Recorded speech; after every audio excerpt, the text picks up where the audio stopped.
ദേ ഇത്രയ്ക്കും സോഫ്റ്റായിട്ടുള്ള sponge cake നിങ്ങൾക്കും വീട്ടിലുണ്ടാക്കാം. വേറൊന്നും ചെയ്യേണ്ട. ദേ ഈ വീഡിയോ സ്കിപ്പ് ചെയ്യാതെ ഫുള്ളായിട്ട് കണ്ടാൽ മതി. അപ്പോൾ 1 kg വെയിറ്റ് വരുന്ന വാനില കേക്കിൻ്റെ റെസിപ്പി ആയിട്ടേ പറയുന്നത്.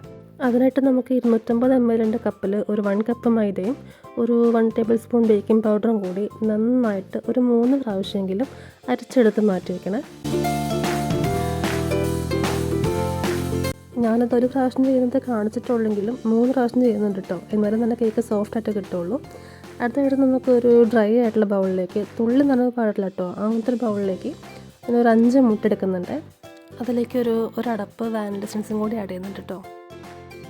ഇനി ഇതിലേക്കൊരു 3/4 കപ്പ് പഞ്ചസാര ഞാൻ പൊടിച്ച് എടുത്തിട്ടുണ്ട് കേട്ടോ. ഇനി നമുക്ക് ഈ മുട്ട നല്ലപോലെ ബീറ്റ് ചെയ്യണം. അപ്പോൾ ബീറ്റർ സ്പീഡ് 1 ഏറ്റവും കുറഞ്ഞ സ്പീഡിലായിട്ട് ബീറ്റ് ചെയ്യാം കേട്ടോ. മുട്ട ഒന്ന് പതഞ്ഞ് വരുമ്പോൾ നമുക്കതിലേക്ക് പൊടിച്ച് വെച്ച പഞ്ചസാര കുറച്ചായിട്ട് ആഡ് ചെയ്യാവേ.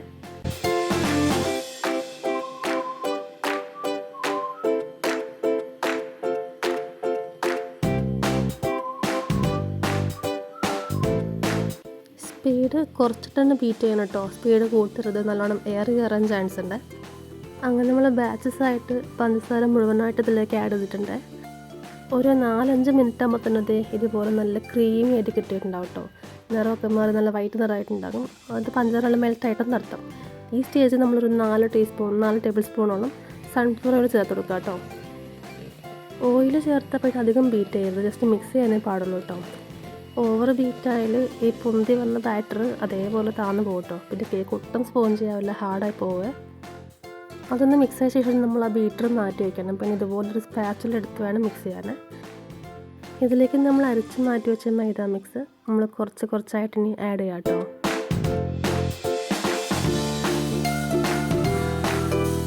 ഇനി ശ്രദ്ധിക്കേണ്ട മിക്സിങ് ആണ് കേട്ടോ. മിക്സ് ചെയ്യുമ്പോൾ ഒരിക്കലും നമ്മൾ ബാറ്റർ കുത്തി ഇളക്കാൻ പാടില്ല, കേക്ക് വീണ്ടും ഹാർഡായി പോവും. മിക്സ് ചെയ്യുമ്പോൾ ഇതേപോലെ കണ്ടോ, ഈ മെത്തേഡ് കട്ട് ആൻഡ് ഫോൾഡ് പറയാം കേട്ടോ. നമ്മളിതേപോലെ സോഫ്റ്റായിട്ട് മാത്രമേ മിക്സ് ചെയ്യാവുള്ളൂ. പിന്നെ കുറച്ചായിട്ട് നമ്മൾ മൈദ ഫുള്ളായിട്ട് ഇതിലേക്ക് ആഡ് ചെയ്ത് ഇതേപോലെ മിക്സ് ചെയ്തെടുക്കണം കേട്ടോ.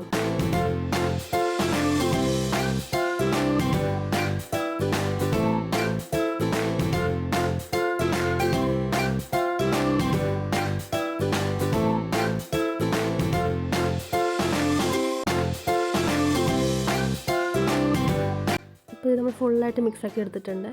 ഇനി ഇത് നമ്മൾ കേക്കിൻ്റെ ടിന്നിലേക്ക് ഒഴിക്കാം. കേക്ക് ടിന്നിൽ നമ്മൾ ആദ്യം തന്നെ ബട്ടർ പേപ്പറൊക്കെ വെച്ച് സെറ്റാക്കി എടുത്തിട്ടുണ്ട്. ഇതിലേക്ക് ബാറ്റർ ഒഴിച്ചു കൊടുക്കാം.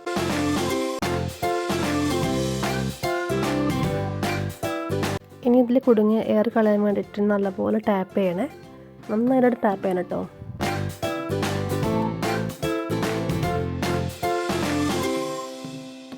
ഞാനിത് ഗ്യാസ് സ്റ്റോപ്പിലായിട്ട് കുക്ക് ചെയ്യുന്നത്. 5 മിനിറ്റോളം ഹൈ ഫ്ലെയിമിൽ ചൂടാക്കിയിട്ടാണ് ഞാൻ കേക്ക് ടിന്നിലേക്ക് ഇറക്കി വെക്കുന്നത്. ഇത് അടച്ചു വെച്ച് തീ കുറച്ച് സിമ്മിലിട്ടാണ്ട് ഒരു 3/4 മണിക്കൂർ ബേക്ക് ചെയ്തെടുക്കണേ.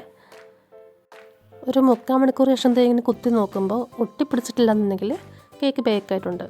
കേക്ക് അടുപ്പത്തു നിന്ന് മാറ്റിയ ശേഷം നല്ലപോലെ ചൂടാറിയ ശേഷം മാത്രമേ കേക്ക് ഡീമോൾഡ് ചെയ്യാവുള്ളൂ.